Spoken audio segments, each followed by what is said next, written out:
Ce bel exemple, il vient, si vous voulez, compléter la présentation que Valorem va faire sous forme de, je dirais, de récapitulatif. Donc, Claudio Romino, qui représente Valorem, qui est donc expérimenté, il a un poste tout à fait original au sein de cette société.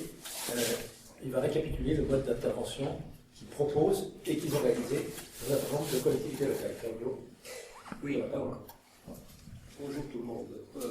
Je m'occupe chez Valorem de finances participatives spécifiquement. C'est probablement le seul développeur éolien, Rennes Énergie Renouvelable, qui consacre un poste à temps plein à ces questions-là. J'occupe ce poste depuis 5 ans, et depuis 5 ans, je démarche et je vais à la rencontre des maires, des élus, des populations, pour essayer de leur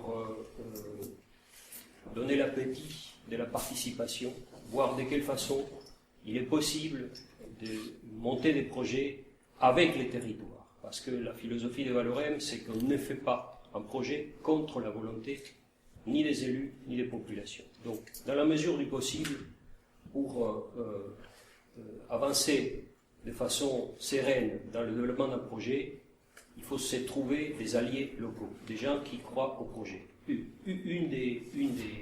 Un des leviers pour aboutir à ce résultat, c'est de proposer une participation financière. Donc, on a essayé d'élaborer des schémas de participation financière à différents niveaux, que ce soit en partenariat avec les collectivités territoriales ou en partenariat avec la population riveraine de ces parcs éoliens. Donc, ce que je vais vous présenter rapidement, c'est un panorama des différentes idées et solutions que nous avons imaginées et, pour certaines, mises en œuvre sur les territoires, dont certaines, vous verrez, les exemples ont déjà été évoqués par mes prédécesseurs. Donc,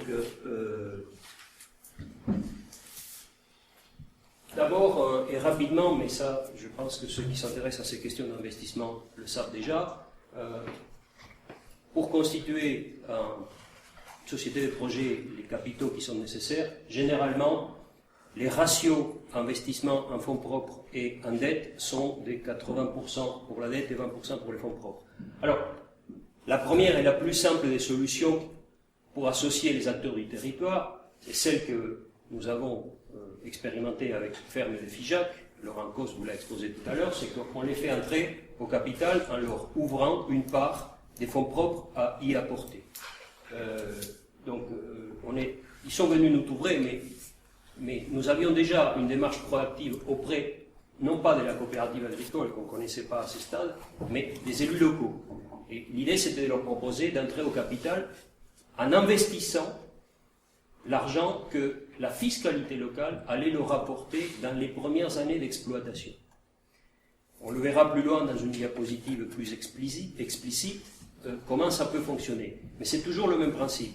C'est comment faire entrer dans le capital de la société des projets une collectivité territoriale qui n'a pas les moyens d'investir de cette façon. Donc on a trouvé un schéma qu'on a proposé à l'heure actuelle à 3 collectivités territoriales.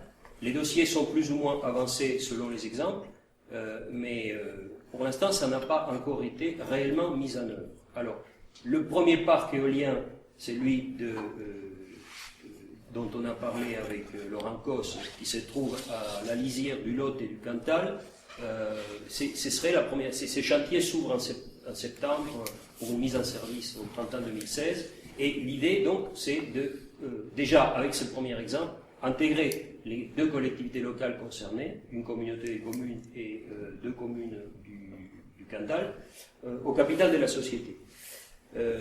Donc voilà, le premier exemple, le plus simple, c'est d'ouvrir le capital. Ensuite, un autre exemple, toujours, je me tiens à ce schéma de répartition entre dette et capital. C'est important parce que les banques nous imposent, quand on lance un projet et qu'on va négocier un financement, ils nous disent, bon, nous on vous prête 80%, sur une durée de 15 ans en général, on a étudié votre business plan, on a étudié les prédictions de production et donc de chiffre d'affaires, et on est certain qu'avec ça, vous allez pouvoir nous rembourser capital et intérêt, à condition de respecter un ratio qui s'appelle DSCR, C'est-à-dire qu'il faut que les cash flows générés par l'exploitation soient toujours au moins égaux à 120% du montant à rembourser à la banque. Donc à partir du moment où on respecte ce ratio, la banque est d'accord. Mais il se trouve que ces prévisions sont souvent très prudentes. Et donc, on avait un exemple d'un parc en exploitation depuis 2009, à Arfon, dans le Tarn, qui avait une production nettement supérieure aux prévisions. Donc une capacité d'endettement supplémentaire. Donc on a imaginé, avec le crédit coopératif, le lancement d'un véhicule d'épargne que nous avons appelé CAT, compte à terme, Valorem, crédit coopératif, c'est-à-dire un véhicule d'épargne créé dans le catalogue proposé par la banque, mais qui était exclusivement ouvert aux riverains de ces parcs éoliens et dont la collecte était exclusivement dédiée à un crédit que la banque a fait à Valorem. Donc l'argent collecté localement servait à refinancer une partie du parc éolien localement. C'était une première expérience en France. Le Crédit Agricole nous a copié quelques mois plus tard pour un parc dans le Maine. Mais à l'époque, ça avait fait beaucoup de bruit dans les milieux bancaires parce que c'était la première fois qu'on expérimentait une collecte dédiée et territorialement circonscrite. C'est-à-dire qu'on avait le droit d'ouvrir ce compte à terme que les gens qui habitaient soit le Tarn, soit l'Aude, parce que le parc est à la frontière de ces deux départements. Donc, les caractéristiques de ces produits d'épargne étaient très intéressantes pour l'épargnant, puisque nous avons proposé une maturité à 3 ans, c'est-à-dire un horizon qui est quand même assez visible pour tout le monde. C'est pas un plan à 8 ans comme il est proposé avec les assurances vie ou des choses comme ça. Une rémunération de 5,25% brut.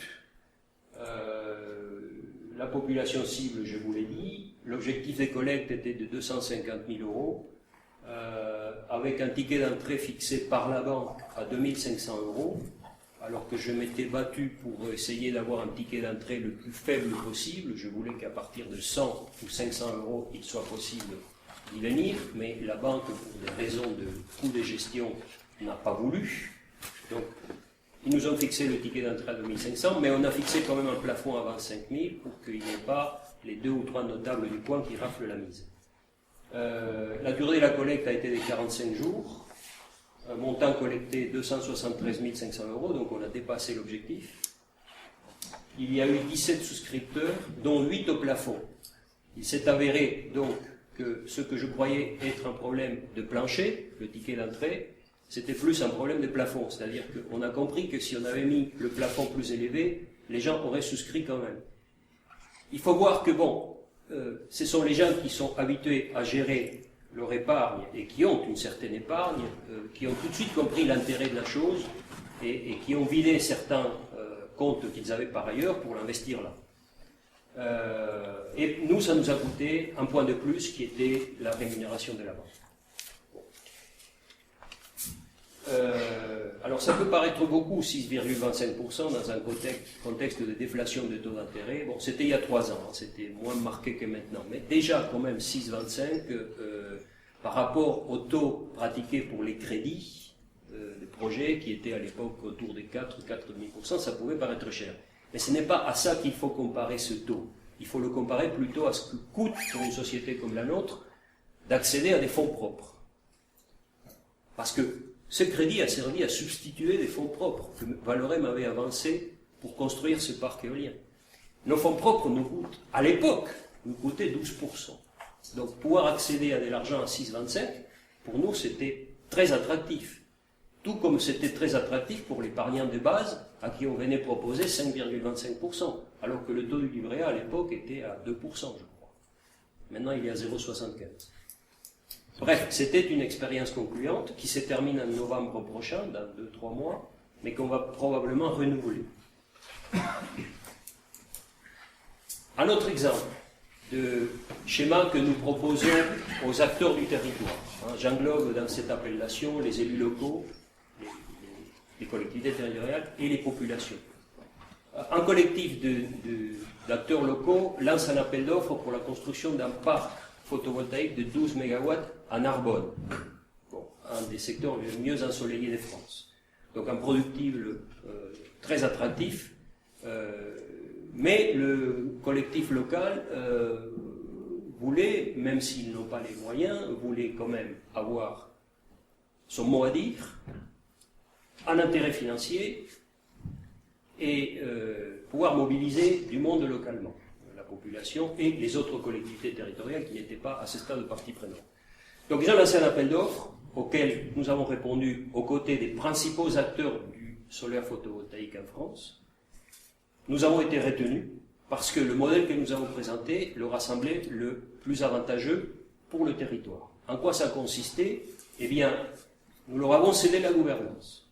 Tout en étant investisseurs à 75% du capital, nous leur avons cédé les 3/5 des droits de vote.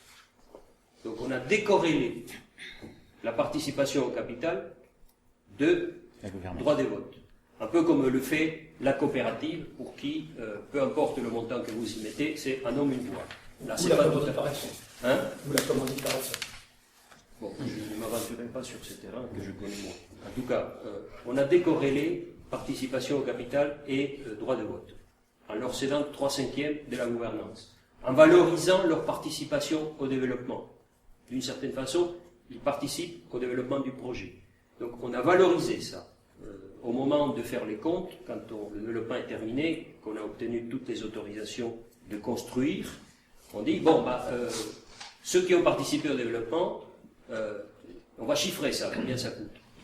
On leur a dit, nous, habituellement, pour un projet comme ça, c'est, mettons, 500 000 euros. On va dire que vous avez eu un quart de ces 500 000 euros qui compte au moment d'évaluer la participation en fonds propres. Quand on va voir la banque et on va négocier un crédit, et que la banque nous exige d'avoir ce 20% de fonds propres, mais une partie de ces 20% sont constitués de la valorisation du développement de projet.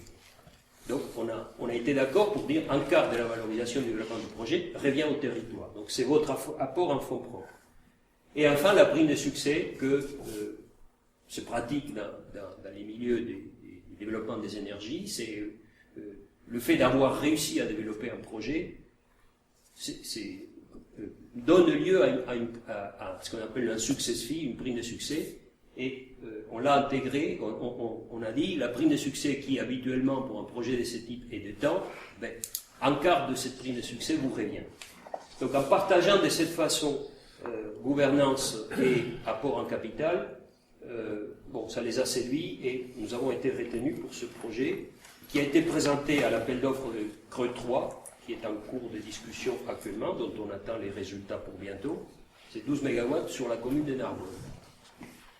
L'histogramme montre la répartition des revenus sur 25 ans. Les bâtonnets verts, c'est les revenus de Valorem, les bâtonnets jaunes, c'est les revenus des acteurs du territoire. Vous voyez que nous avons ajusté la répartition de ces revenus de façon à ce qu'ils soient égalitaires pratiquement tout le long de la vie du projet. Un autre modèle, mais dont on a déjà rapidement parlé tout à l'heure, aussi bien Patrick Savant que moi, c'est la solvabilisation des collectivités territoriales qui accueillent un parc de production d'énergie renouvelable, en l'occurrence éolien.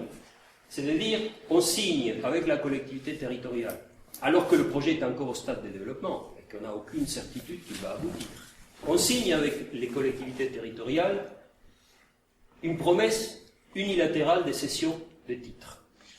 Autrement dit, Valorem s'engage à céder X% des titres du capital de la société des projets à N+2 après la mise en service du parc, c'est-à-dire au moment où il n'y a déjà plus aucun risque, le projet a été développé, le projet a été construit, les machines tournent correctement, et 2 ans plus tard, on constate que la production est au rendez-vous, telle qu'elle avait été prévue. Donc, à ce moment-là, on ouvre le capital aux collectivités territoriales avec qui on a signé ce pacte, ces promesses de cession, et pendant ce temps, les collectivités territoriales en question ont encaissé certains revenus qui sont soit obligatoires, soit que nous avons négocié des gré à gré.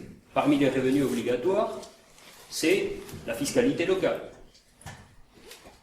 Les revenus qu'on négocie de gré à gré, c'est par exemple une convention d'utilisation des chemins, pour passer nos machines, pour approvisionner le parc, par exemple.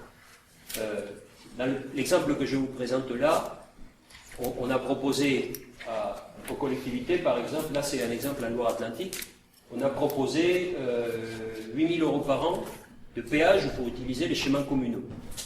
À ça, venait s'ajouter 171 000 € par an de fiscalité locale.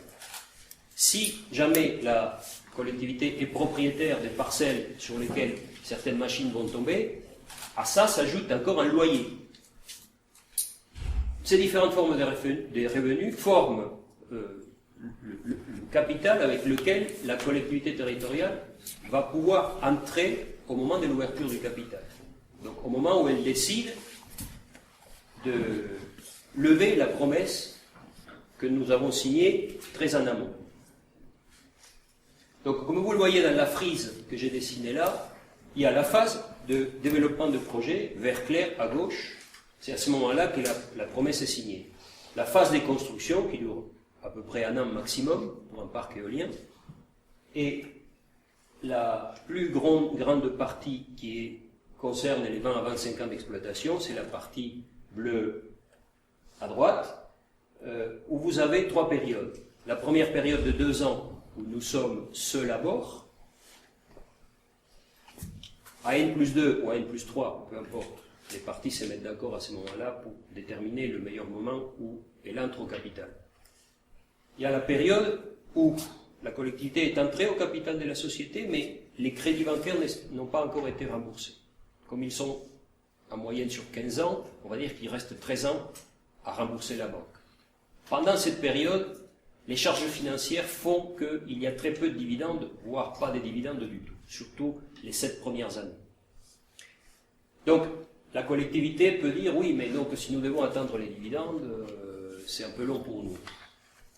Pour pallier ce problème, ou cet inconvénient de trésorerie, on va dire, pour les collectivités, on les fait entrer sous forme de, bien sûr, achat des parts de capital au nominal, mais en apport en compte courant d'associés. Ce compte courant d'associés que la collectivité, la société d'économie mixte qu'il faut constituer en l'état actuel du droit français, si les décrets d'application de la loi transition énergétique qui vient d'être votée sont ce que nous espérons, il ne sera plus obligatoire pour une collectivité territoriale de créer une société d'économie mixte pour pouvoir investir dans un projet de production d'énergie renouvelable. Attendons de voir ces décrets. Mais en l'état actuel du droit, il faut que la collectivité ait créé, mais elle en avait peut-être déjà une société d'économie mixte qui va investir dans le parc éolien. Donc, on signe une convention de compte courant d'associés avec une rémunération fixe et connue d'avance. Par exemple, 4% d'intérêt remboursé chaque année, plus remboursement des capitales, de ce capital compte courant associé, de façon à ce que l'intégralité de ce compte courant associé soit remboursée à la fin du remboursement du crédit bancaire. C'est-à-dire au moment où la société peut commencer à dégager des dividendes significatifs. Et l'actionnaire que la collectivité, via sa SACEM, est devenu, va percevoir des dividendes au même titre que les autres actionnaires, en l'occurrence Valorem. Ça fait que ces schémas assurent des revenus constants pendant les 20 ou 23 ans d'exploitation au cours de laquelle elle est présente à l'actionnariat de la société de projet. Et je me suis amusé à tracer des courbes pour rendre tout ça un peu plus explicite, c'est-à-dire, d'accord, mais combien ça rapporte, c'est la slide suivante. Vous voyez sur ce graphique 3 courbes, qui représentent donc la durée d'exploitation, même avant l'exploitation. On commence l'année 0, c'est l'année des signatures du pacte, la convention de cession des titres. Donc, la courbe jaune représente les revenus de la commune si elle n'accepte pas la proposition. C'est-à-dire, elle peut signer la promesse unilatérale et puis ne pas donner suite. elle est assurée d'avoir des revenus qui sont des revenus dont j'ai parlé tout à l'heure, la fiscalité locale, la convention de chemin et éventuellement les loyers. Les revenus cumulés de ces types d'encaissement, c'est la courbe jaune. Vous avez une courbe bleu clair qui représente les revenus versés sous forme de dividendes. Vous voyez, c'est à partir de l'année 13. Et la courbe bleu foncé représente l'addition de ces deux formes de revenus. Et ce qu'il est intéressant d'analyser, c'est à l'arrivée, quels sont les revenus pour cette collectivité territoriale selon qu'elle a choisi d'investir ou non. Le différentiel sur 23 ans d'exploitation ou de participation de la collectivité territoriale à l'exploitation est de 1 773 000 euros, tout en ayant investi au départ 183 000 euros. Recette qu'elle a encaissée grâce à l'éolien. C'est-à-dire que l'éolien finance l'éolien et permet à la commune de s'enrichir. Alors, on peut dire ce qu'on veut, mais c'est un cercle vertueux où l'arrivée d'un projet éolien permet non seulement de faire participer, mais d'enrichir la commune, ou la communauté des communes. On passe à un sujet. Et en fait, un dernier modèle que je voulais vous présenter, ce sont deux expériences que nous avons menées cette année 2015, en février et en mai dernier, avec une plateforme de crowdfunding. Deux projets qui sont purgés de tout recours juridique. On a obtenu les permis de construire et autorisation ICPE. Ils ont été attaqués comme il se doit. On a gagné comme généralement cela s'est produit. Et maintenant, on peut passer à la construction. Donc avant de construire, il faut financer.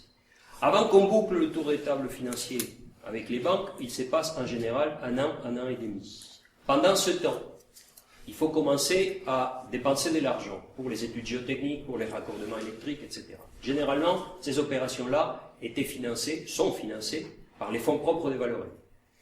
On s'est dit, à ce stade, il serait bon de faire participer la population, pas forcément locale.